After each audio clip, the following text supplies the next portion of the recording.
早晨，早晨，禮拜二啦，今日嗬，應該係嗱，誒，今個禮拜咧係我一個非常之重要嘅一個禮拜，因為由上個星期五開始咧，我就一路係研究咗，係精密地去研究咗一個投資嘅去向。因為大家都知道啦，自從 Donald Trump 上任一年，以今日似乎係啱啱一年喎，搞到成個環球金融市場咧一片混亂，冇啖好食，個個都咁冚唪唥全球嘅經濟都俾佢個所謂關稅 tariff 係搞到雞毛鴨血，真係嘅，唔係講笑。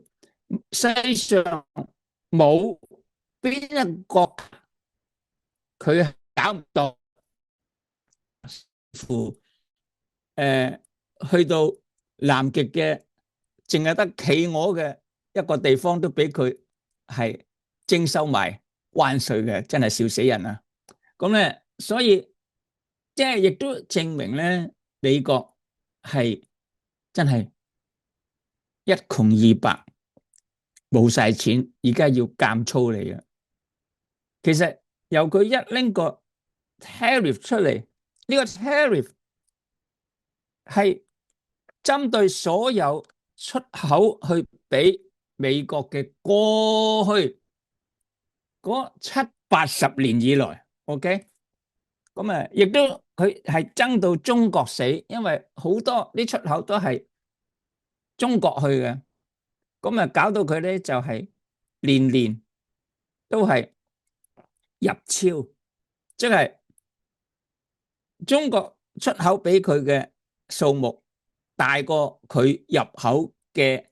從中國入口嘅數目好多好多，咁即係話咧，佢對中國咧係有一個非常嚴重嘅入超，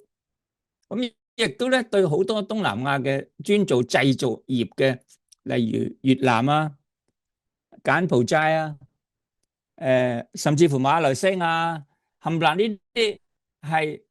出口好多產品去俾美國嘅，係實物嘅出產，OK，唔係服務性行業嘅，譬如 AI 啊，所有其他嗰啲未計都，咁咧就佢覺得咧，佢就向佢啲人民話：呢班友仔食得禾米實在太多啦，食咗我哋成70年80年，每一樣嘢都運入嚟，搞到我哋啲工業又做唔到，打低晒我哋啲工業。我哋而家咧工業直頭係冇咁滯，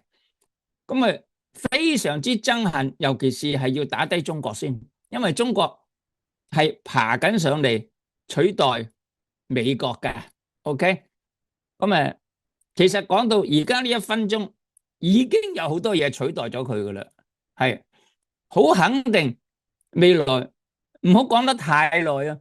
年零嘅就全部取代咁滯噶啦。嗱，你聽我講啊，冇人夠膽講咁快嘅，除咗何寶。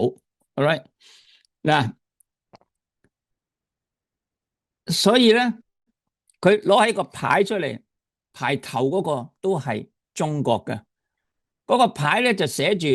係要懲罰中國，係每個出口去俾美國要加上呢一個關稅40幾個 percent 嘅，一開始嘅時候已經係43%，咁呢43%咧都未曾計嗰個全球嘅國家都要10%嗰個，咁其實加埋係50幾個 percent，咁明框框就係針對住中國噶，OK，咁其他嗰啲真係唔好彩啦，OK，嗱，而佢係非常之自豪呢個 tariff，自豪到覺得呢一個係一個係佢最高招嘅一招，因為初初係咁講，啲人話你講笑咩？其實唔係，原來佢呢一個關稅咧，就係要每一個國家根據佢嗰個牌嗰個列出嚟嗰個咁高嘅關稅。頭先我講嗰幾個國家加埋中國咧，都超過成40幾個 percent 嘅。喂，你如果一樣嘢運去美國，而個價格要俾超過40幾個 percent，